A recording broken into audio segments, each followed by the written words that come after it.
In 2004, a college dropout was sleeping on his sister's couch in San Francisco. He had $17 in his bank account. His latest business idea had just failed, again. By 2008, he was a billionaire. His name is Brian Chesky. You know him as the co-founder of Airbnb. Here's what almost no one talks about. Between that couch and that billion-dollar valuation, there were 1,465 days, 4 years. But when the media covered his story, they used two words that would haunt an entire generation of entrepreneurs: overnight success. We're obsessed with this phrase. We use it constantly. We apply it to everyone who breaks through. The musician who suddenly charts, the author who gets a surprise bestseller, the startup that explodes. But here's the thing about overnight success that no one wants to admit. It doesn't exist. Not in the way we think it does, not even close. And the reason this matters right now, the reason you need to understand this, is because believing in overnight success is quietly destroying your ability to actually succeed at anything difficult. Let's talk about what really happened with Airbnb. Brian Chesky didn't just sleep on that couch for a few months and then suddenly break through. In their first year, Airbnb made exactly $200 in revenue, total, for the entire year. They got rejected by every investor in Silicon Valley, multiple times. Fred Wilson, one of the most respected VCs in the world, still calls passing on Airbnb his biggest mistake. The founders literally sold cereal boxes during the 2008 election just to keep the lights on. Obama O's and Captain McCain's. 1,000 boxes, $40 each. That's how they survived. This went on for years. But when Airbnb finally hit critical mass in 2011, something interesting happened in the public narrative. All those years compressed into nothing. The story became simple. Guys had an idea, put air mattresses in their apartment, became billionaires. Overnight success. Here's what actually creates that illusion. Success follows what's called a latent growth curve. You work in obscurity for an extended period where almost nothing visible happens. Then, seemingly all at once, everything happens. Think of it like filling a bathtub with a slow drip. For hours, it looks empty. You check on it, still empty. You come back later, barely any water. You start to wonder if the faucet even works. Then suddenly, the water reaches the edge and starts to overflow everywhere at once. To someone who walks in during the overflow, it looks instant, like the bathtub went from empty to flooding in seconds. But you know different. You watched every slow drip. This is how nearly every success story actually works. The problem is we only see the overflow. We never see the drip. J.K. Rowling spent 7 years writing Harry Potter while working as a single mother on welfare. 7 years. The book got rejected by 12 publishers before one took a chance. When it finally hit, people called her an overnight success. James Dyson created 5,127 prototypes of his bagless vacuum cleaner over 15 years. 15 years in his garage. When it finally became the best-selling vacuum in Britain, the headlines celebrated his sudden breakthrough. Overnight success. Even the Beatles, possibly the most famous example of a band discovered and immediately rocketing to stardom, had already played over 1,200 live performances in Hamburg dive bars before they ever set foot in a major recording studio. 1,200 performances. That's not overnight. That's 4 years of playing 8-hour sets to drunk sailors and disinterested crowds.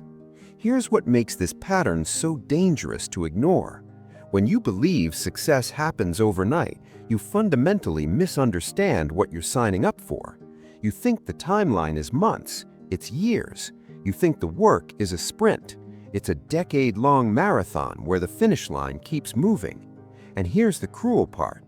The people who actually break through don't talk about the real timeline either. Not because they're lying, but because once you've made it, your own memory compresses time. The suffering gets rewritten as adventure. The years of failure become the early days. Your brain literally edits the story to make it more coherent, more dramatic, more overnight. This creates a feedback loop of delusion.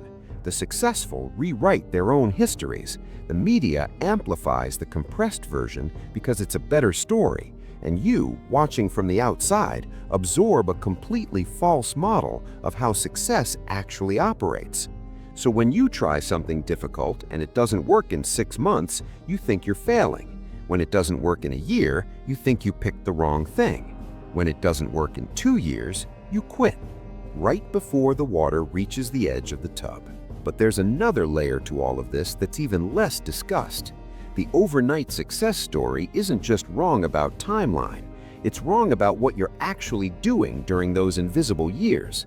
Most people think the latent period is just repetition. You do the same thing over and over until eventually luck strikes or someone notices. That's not what happens. What actually happens is transformation. You're not doing the same thing for 5 years.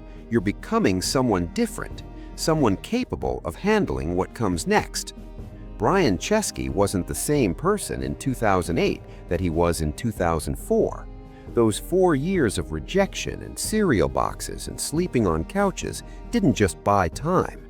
They rebuilt his judgment, his resilience, his network, his understanding of what people actually wanted.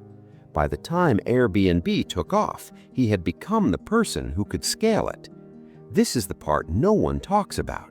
Success isn't waiting for your moment. It's building the internal capacity to handle your moment when it arrives. And that takes time, always. Here's the strange irony in all of this. The very thing that makes someone successful, that quiet, obsessive work in obscurity, is the same thing that makes their story look like overnight success to everyone else.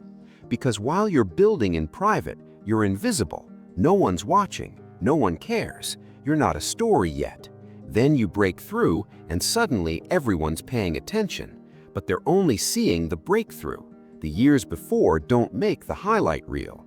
So the harder you work in obscurity, the more your success looks like luck. The longer you persist through failure, the more it looks like you just had a great idea. The formula that actually works makes itself look like the formula doesn't exist.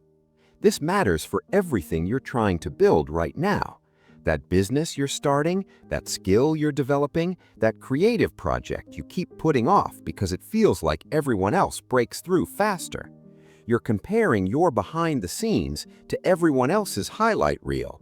But worse, you're comparing it to a highlight reel that's been edited to remove all the boring parts, all the failure, all the time. The question isn't whether you're talented enough or lucky enough or connected enough. The question is whether you're willing to fill the bathtub, drip by drip, for years, while it looks completely empty, while no one's watching, while you have nothing to show for it. In 2010, a year before Airbnb became a household name, Brian Chesky gave a talk at his old design school. 17 people showed up. 17! He was already 4 years into building what would become a $40 billion company, and 17 people thought it was worth their time to listen. That's the truth about overnight success no one talks about. It's not that it happens fast, it's that by the time anyone notices, the slow part is already over. The real question isn't how to succeed overnight, it's whether you can do the work no one will ever see.